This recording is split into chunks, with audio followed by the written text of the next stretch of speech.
Bueno, muchachos, instrucciones para la concurrencia. Ya voy a compartir otra vez esto, voy a compartir. Ya.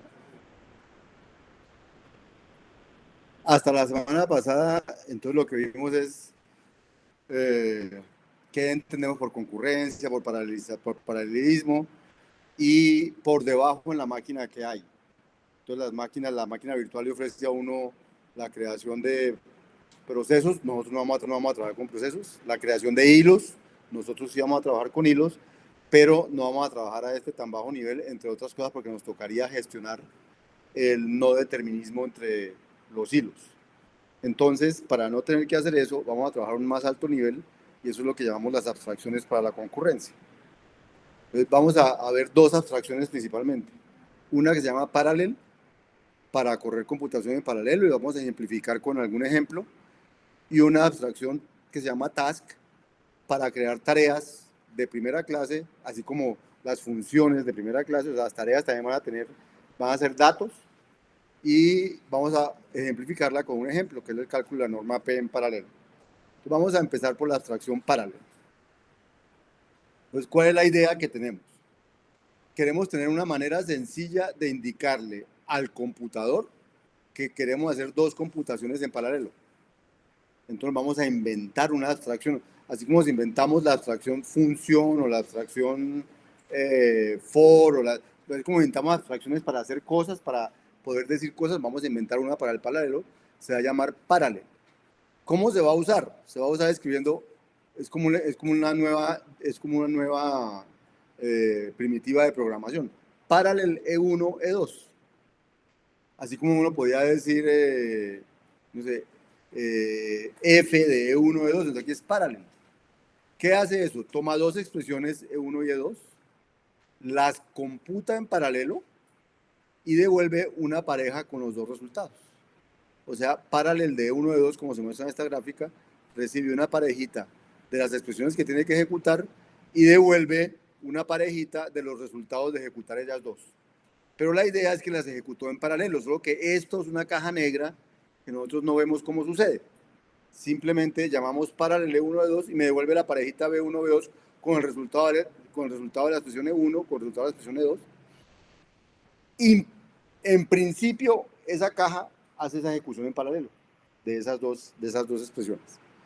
Digo en principio, porque depende de en qué computador esté corriendo. Si el computador no tiene sino un procesador, imposible que las ejecute en paralelo. Pero nos va a dar la impresión de que las ejecuta en paralelo, o sea, concurrentemente. La vez pasada vimos que la máquina, cuando uno habla de paralelismo, realmente se refiere a lo físico, y cuando uno habla de concurrencia se refiere como a lo abstracto.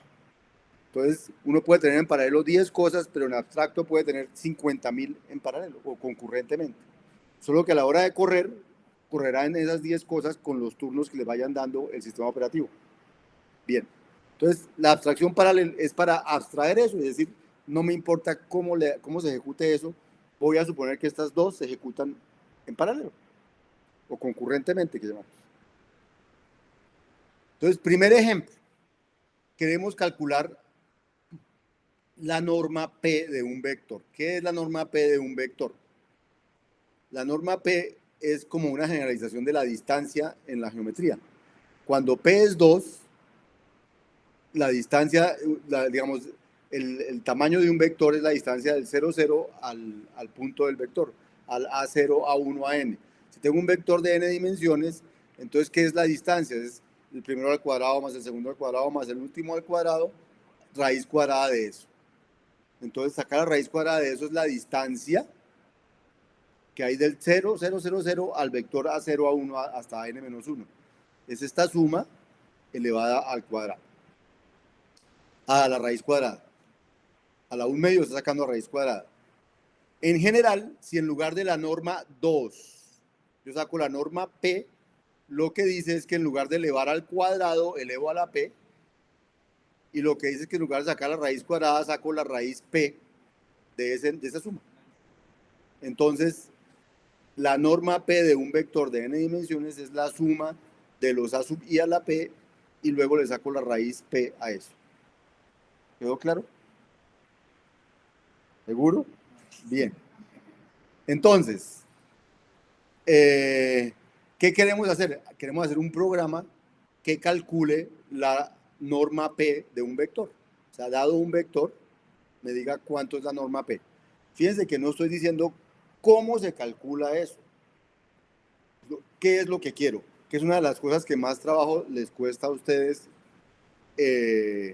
cuando hacen funciones, es decir, qué es lo que hacen. Entonces, con toda la interacción que tuve con este tercer taller, lo que más me costaba trabajo con ustedes era que yo les preguntaba, ¿qué hace la función? Y me dice, no, profe, pues itera sobre t y hace y calcula. Y yo, no, pero no quiero saber cómo hace lo que ustedes quieren que haga, sino cuando ella termine, ¿qué les debe devolver? Entonces, vamos a hacer una función que dado un vector de n dimensiones y p me devuelva la norma p, es decir, esta suma. ¿Cómo haga esa suma? Si la hace recursivamente, si la hace uno por uno, si la hace en paralelo, si la hace como quiera hacerla. Quiero que me vuelva esa suma. ¿Listo? Entonces, queremos hacer ese programita. Y entonces vamos a... El que está en las diapositivas es diferente al que yo les voy a mostrar, porque el que está en las diapositivas está hecho con un programa que calcula una suma de forma imperativa, es decir, con var y esas cosas. Pero lo vamos a hacer aquí de manera funcional, es decir, con val y esas cosas. La diferencia no va a ser muy grande, pero no es el que está en las transparencias. Un día de estos lo cambio, apenas tenga tiempo lo cambio, es que no tuve tiempo de cambiarlo para hoy. Entonces, vamos a tener una función para poder elevar x a la p. Se llama power. Entonces, esa viene dada ¿cómo se llama? Viene dada por el sistema. Yo puedo, en el sistema viene la exp, y si hago p por más logaritmo en base, logaritmo del valor absoluto de x, eso me va a dar px a la p. Entonces, para sacar x a la p, voy a utilizar power xp. ¿Listo? Y ahora quiero escribir una función que, dado un vector de enteros, dado un número p, que es el que dice cuál norma quiero sacar, y dado un índice inferior y un índice superior, entonces me entrega como la norma p de ese pedacito del vector. Voy a tratar de explicarlo aquí. No sé por qué aquí no salió. Eso. Entonces,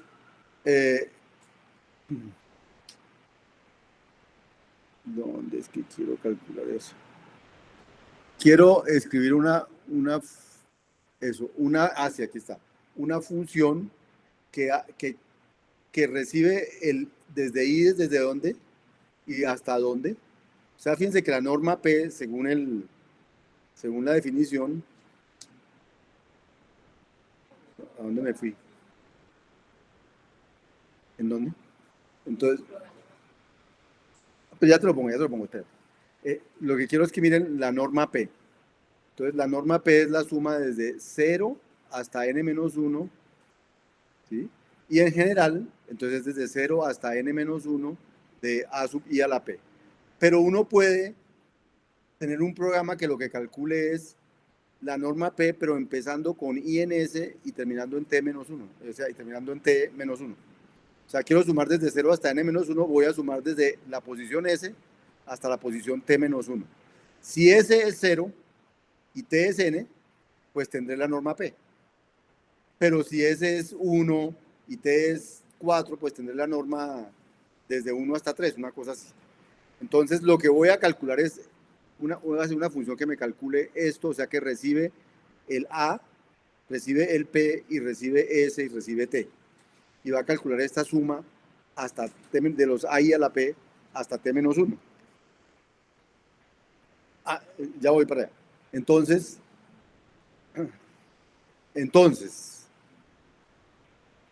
quiero hacer, esa la voy a llamar sum segment. Sum segment recibe un vector de enteros, el doble, o sea, el p con el que voy a calcular la norma p, y recibe el entero s, el índice inferior del vector, y el índice superior del vector hasta el cual voy a calcular norma P. Y lo que hago es para I, desde S hasta T, fíjese que T no está incluido, o sea, S-1, S+2, hasta S-1, me averiguo cuánto vale elevar esa posición del vector a la P, los recojo en una secuencia y luego los sumo. Y eso me da la suma de todos los vectores, de todos los valores de I del vector I elevado a la P, desde I igual a S hasta I igual a T menos 1. ¿De acuerdo? Aquí uso una expresión for para calcular esto. O sea, esa expresión lo que hace calcular esto. La suma desde S hasta T menos 1, por eso dice until T, porque until T es hasta T menos 1, de A sub I a la P, en este caso B sub I a la P. Y entonces la norma P, ¿en qué consiste? La norma P dice, pues llame a sum segment desde 0 hasta n, hasta la longitud del vector, averigües esa suma y saque la raíz P de eso. Eso es power de esa suma a la 1 sobre P. Esa es la raíz P. ¿Estamos? Muchachos. Entonces, vamos a correr esto aquí abajo.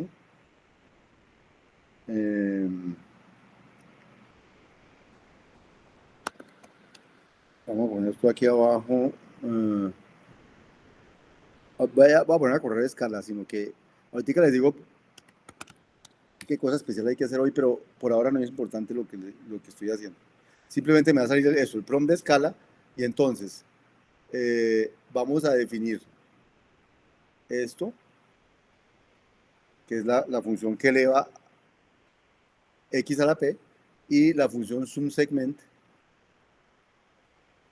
que suma un segmento de un vector elevado a la p, no hace todavía raíz, y la función norma p, que lo que hace es hacer la suma desde 0 hasta n y le saca la raíz p. ¿Pin? Y ya la puedo probar. Por ejemplo, aquí tengo dos vectores, el 1, 1 y el 2, 3, 4, 5. Y podría mirar cuánto va de la norma del vector A con 2. O sea, ¿cuál sería la distancia del vector 1, 1 a 0, 0 en la norma normal? ¿Cuánto mide del 0 al 1, 1? Muchachos, si ustedes tuvieran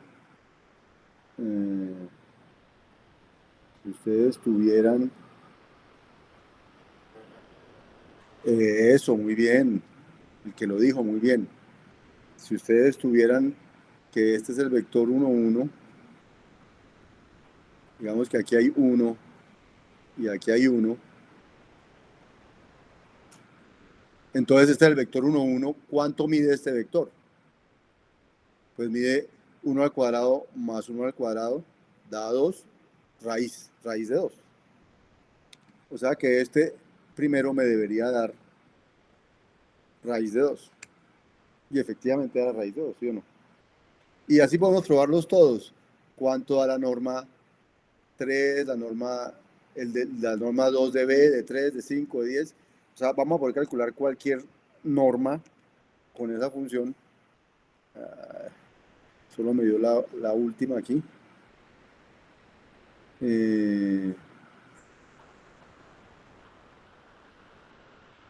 Vení, creo que si me salgo de aquí. Ya hago escala. Voy a volver a definir todas estas cosas. Power, sumSegment, pnorm.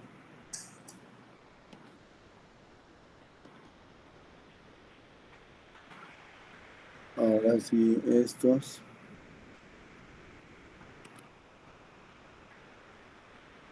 Y ahora estos.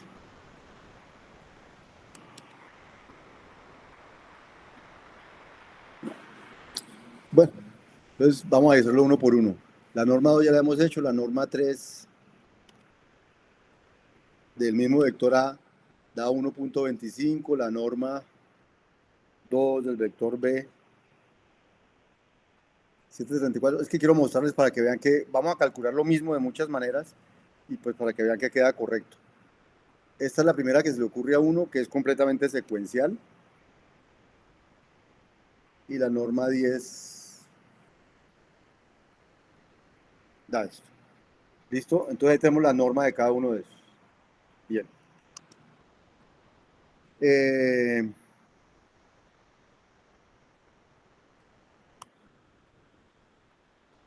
Bien, ya lo hicimos. Entonces ahora vamos a hacer otra manera de calcularla. Entonces fíjense la manera de calcularla que vamos a hacer ahora. Tengo que calcular la norma P desde 0 hasta n-1. Entonces yo puedo pensar en hacerlo de dos maneras, de otra manera. Voy a calcular esta norma de la siguiente manera. Como tengo que calcular esta suma, desde 0 hasta n-1 de ahí a la P, entonces voy a calcularla hasta un punto intermedio, m, desde 0 hasta m-1, y por otro lado calculo desde m hasta n-1, y luego de calcular esas dos, sumo estas dos, y entonces eso me da la suma completa de esta de aquí, y luego a esa suma sí la elevo a la 1 sobre p, o le hago raíz p de eso, ¿de acuerdo? O sea, cogí esta suma y la partí en dos pedazos, sumo hasta m-1 y sumo desde m hasta n-1, y eso me da la suma completa, solamente que la partí en dos pedazos. O sea, el programita que viene aquí, vamos a llamarlo la norma P en dos partes. Entonces la norma P en dos partes, ¿qué hace? Coge un vector, coge el P, y entonces ¿qué hace? Se averigua la mitad del vector, por ejemplo, P length sobre 2, y hace la suma del segmento de 0 hasta m, y la guarda en sum 1, y hace la suma del segmento de P de m hasta la longitud, y la guarda en sum 2, y luego entonces suma esas dos, y a esas dos suma de esas dos le saca la raíz P. O sea que tenemos la misma norma P que ahorita, pero la tenemos en dos partes con el mismo sum segment de ahorita. Miremos que da lo mismo. Aquí tengo la norma P. Si le digo, sáqueme la norma P, pero en dos partes es dividiéndome la suma en dos. Fíjense que lo que hace es esto. La norma P con P igual 3. Y así puedo sacar cada una de las mismas anteriores, pero ahora con la nueva función.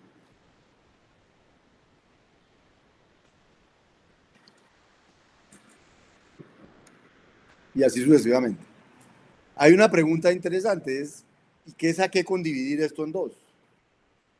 Desde el punto de vista de secuencial, realmente no saqué nada, porque tengo que hacer esta suma primero, o sea, suma m términos, luego tengo que hacer esta suma el resto de términos, y luego hacer las dos sumas, pues tengo que sumar las dos,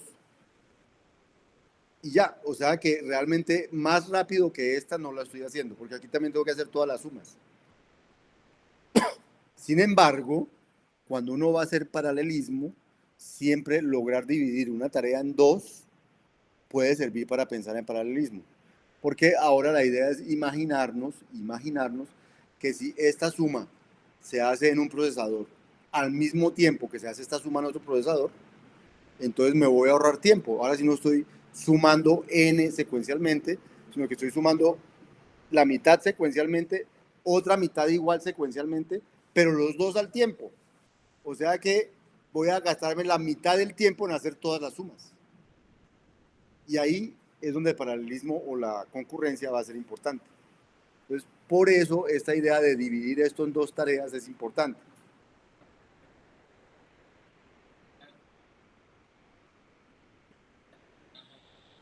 Exacto, y esta no tiene nada que ver con exacto, esta tarea no tiene nada que ver con esta. O sea, yo puedo hacer esta suma al mismo tiempo que hago esta, y esas sumas no compiten entre ellas, ni se quitan cosas, ni la una le pone cosas a la otra, nada. Son dos tareas independientes.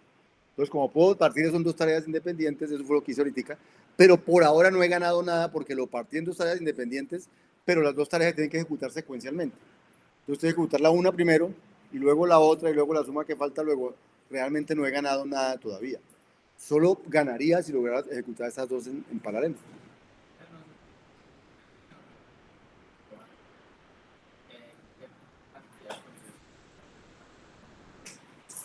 La cantidad de procesos no, pero el tiempo que me gasto haciendo un cálculo sí.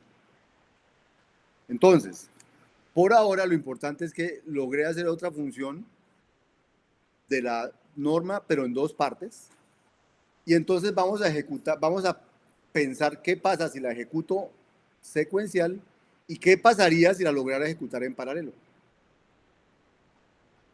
O sea, fíjense que mi programa secuencial diría en Sum 1 y en Sum 2 ponga el resultado de Sum segment del primer pedazo y Sum segment del segundo pedazo.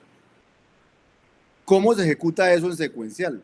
Él empieza a ejecutar el primer pedazo, ¿sí?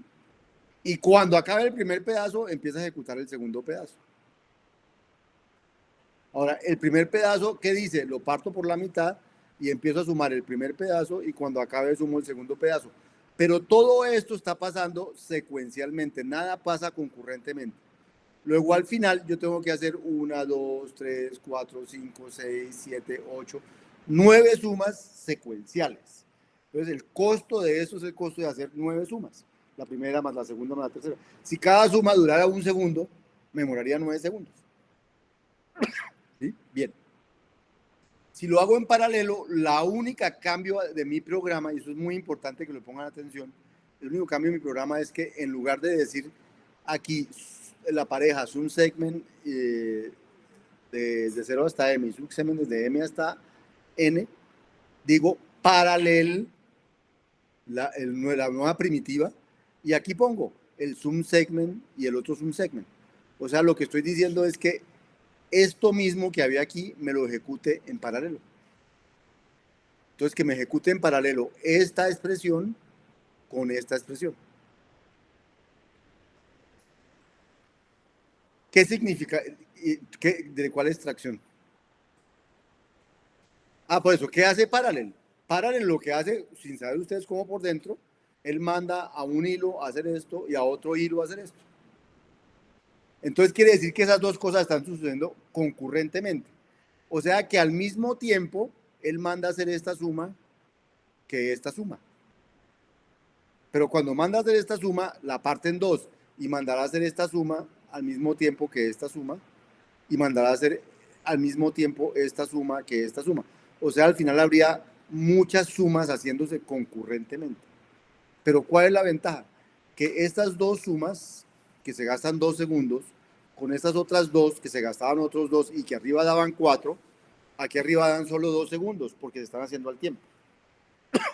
Estas tres sumas, que aquí daban 3 segundos y que aquí daban 3 segundos, ahora están haciendo al tiempo y entonces lo que está pasando es que al tiempo estoy haciendo esto de aquí que me cuesta 5 y esto de aquí que me cuesta 5, entonces eso que me costaba 10, ahora me cuesta 5 y luego tendré que hacer la suma que me falta de este pedazo con este pedazo, o sea 6. O sea, me cuesta un poquito más que la mitad, pero me cuesta menos que hacerlas en secuencial. Esa es la idea del paralelismo, no sé si respondí tu pregunta. Entonces, esa es la idea del paralelismo, es que por un lado él manda a ejecutar esto, por otro al mismo tiempo lo manda a ejecutar y por tanto la ejecución total se va a demorar solamente este pedazo, no se va a demorar los dos pedazos. Si antes se demoraba lo que se demoraba evaluando de uno más lo que se demoraba evaluando de dos porque lo hacía secuencialmente, ahora se demora el máximo de lo que se demora evaluando una de estas dos. Es sí, poner dos procesos en paralelo, exacto. Entonces aquí son dos tareas en paralelo. Entonces, por ahora solo dos. Parallel solo me permite hacer dos. O sea, Parallel me dice póngame estas dos en paralelo. Exacto. Exacto. Entonces me darían 4 y cosas así. Sí. Entonces, para allá vamos y al final vamos a ver que hay otra abstracción que se llama task. Para cuando las cosas no son tan simétricas, poder decir hágame 3. La tarea 1, la tarea 2 y la tarea 3. Y no tener que decir siempre paralelo y paralelo y paralelo. No. Pues estas son 10 tareas, hágame estas 10 tareas en paralelo, va a poder decir.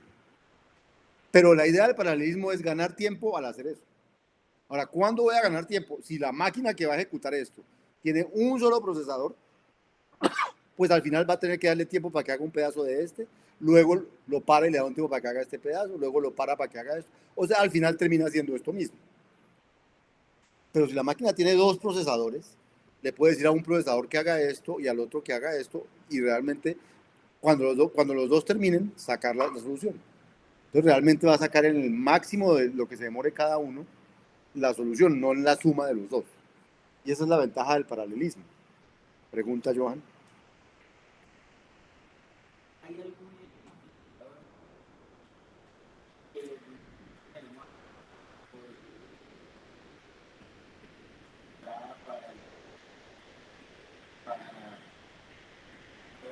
Cada expresión, cada expresión,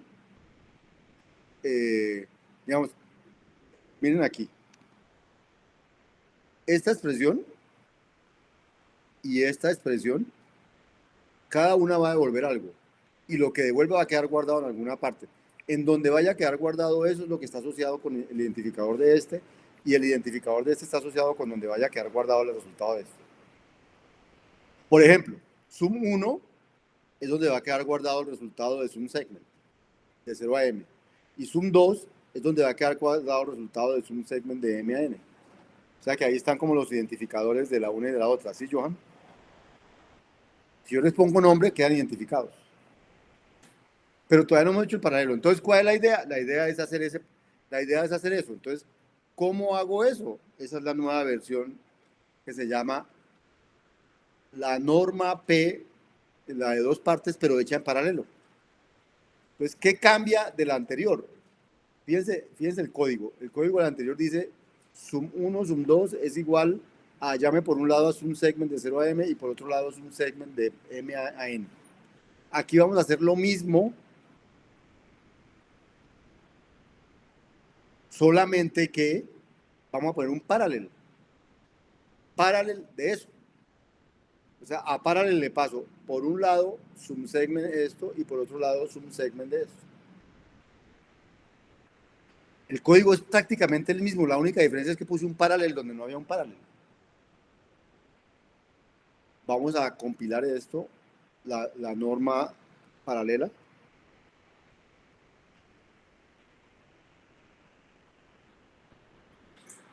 ¿Qué me faltó?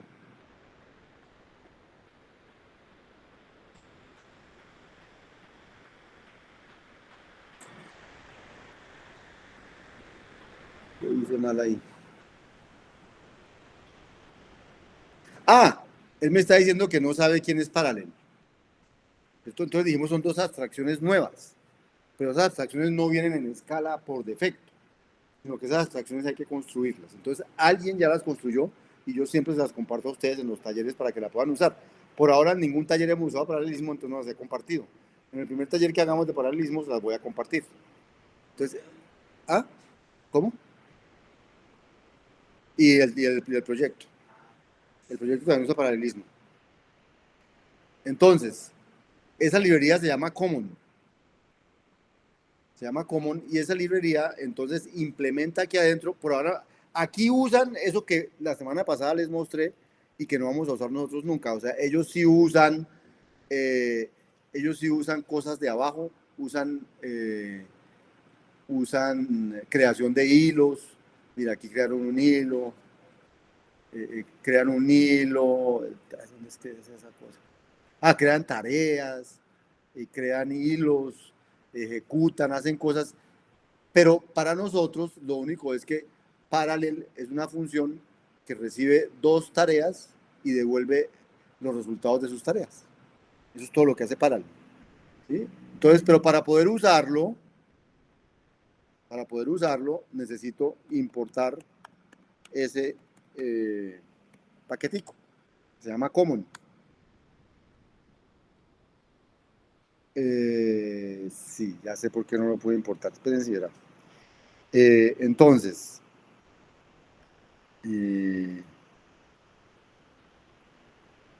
para poder usar, entonces, hay otra cosa que ustedes han usado sin saber, mucho o no lo han usado. Siempre que ustedes crean un proyecto, hay un archivo que se crea que se llama build.sbt. en ese build.sbt hay unas cosas que ustedes hasta ahora ni le han puesto atención, ¿cierto? Pero le vamos a tener que empezar a poner atención porque allí yo tengo que declarar dónde están esas cosas que voy a usar, esas librerías que voy a usar y que voy a importar, dónde las encuentra él. Entonces, por ejemplo, nosotros vamos a usar a partir de hoy ciertas cosas. Entonces, bueno, esta librería common que está aquí en donde yo la tengo y que él no la ve, es porque yo no he hecho SBT. Si yo hubiera hecho SBT cuando entraba, entonces él lee el archivo build.sbt y él dice, bueno, entonces yo ya logro saber dónde están, qué paquetes hay ya metidos en este proyecto. Y cuando le hago console para ver escala, le hago console, entonces me sale el prompt de escala para poder hacerle preguntas y cosas, pero él ya sabe que esas cosas están ahí. Ahorita si le hago import common punto slash, ahora sí lo va a importar, ¿sí? O sea, como antes no había hecho SBT, sino que corría a escala sin hacer SBT, él no tenía en cuenta que había cosas ya hechas en el proyecto que yo estoy trabajando. Entonces, le hago import common y ahora ya las puedo usar. Entonces, ahora como ya hice el import common, ahora sí puedo hacer eh, entonces voy a volver a definir estas cosas por si las necesito usar otra vez.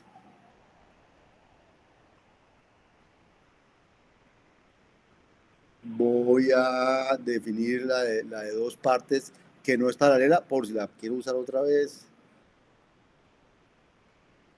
Y voy a definir la que acabo de hacer en paralelo, que ahorita sí no debería rezongar. Listo, ahí la puedo definir porque ya encontró paralelo. Y ahora entonces voy a correr la norma del vector A. Ah, me faltó el A y el B, no los he declarado, creo, otra vez. Voy a declarar el vector A y el vector B. Ahí están. Y ahora sí, entonces voy a sacar la norma en paralelo del vector del primero. ¿Cuánto debía dar? La raíz cuadrada de 2, ahí da. La del segundo, ¿cuánto debía dar? 1.20 algo, creo. Ahí está. La del tercero, o sea, todas van a funcionar igual, porque no he hecho nada para que funcione diferente. Lo único que hice fue una suma que era grande, la dividí en dos pedazos. Lo único que hice. Y luego sumé los resultados de los dos pedazos, entonces me da el mismo que antes. No me tiene por qué dar diferente, pero lo interesante es que ahora esto lo está haciendo en paralelo. Por ahora no les estoy mostrando cuánto tiempo se demoran a hacer eso. Lo vamos a ver al final de la clase de hoy. Por ahora no me importa el tiempo, sino el que acabamos de paralelizar algo. Ahora, uno paraleliza para ganar tiempo. Entonces, ahorita me va a importar el tiempo porque me importa saber cuánto tiempo me estoy ganando. Pero mientras llegamos allá, por ahora lo importante es que poner eso en paralelo no me cambió la corrección de mi algoritmo. Mi algoritmo sigue siendo lo mismo. Y eso es una gracia de haber hecho paralelismo de algo que funcionaba funcionalmente. Si hubiera hecho un paralel de algo que no funcionaba, que algo que era imperativo, hubiera tenido que mirar primero si entre los dos no usan variables en común, si el uno no usa X, asignan no sé qué y el otro la misma X, porque eso crea conflictos entre los procesos. Pero como aquí es funcional y eso, no hay estado, los procesos no tienen conflictos entre ellos. Pues como no tienen conflictos entre ellos, entonces los puedo hacer y no hay problema. ¿Vamos hasta ahí? Bien. Alguien me preguntaba que lo puede hacer en más partes. Entonces, uno podría decir, no, pues puedo coger el vector y en lugar de dividirlo en dos, lo divido en cuatro partes. El primer cuarto, el segundo cuarto, el tercer cuarto y el cuarto cuarto. Y hago esas cuatro en paralelo, en lugar de esas dos en paralelo. Y voy a ir a una velocidad de 4 veces la velocidad del original, porque lo parto 4 veces. Y entonces tiene sentido y entonces uno dice, bueno, pues entonces lo voy a partir el primero en el primer cuarto, el segundo en el segundo cuarto, que es la mitad, el tercero en el tercer cuarto. Y entonces ahora lo que hago es, como no tengo paralel de 3, sino entonces voy a hacer un paralel de 4 cosas, de 2 cosas que son paralel.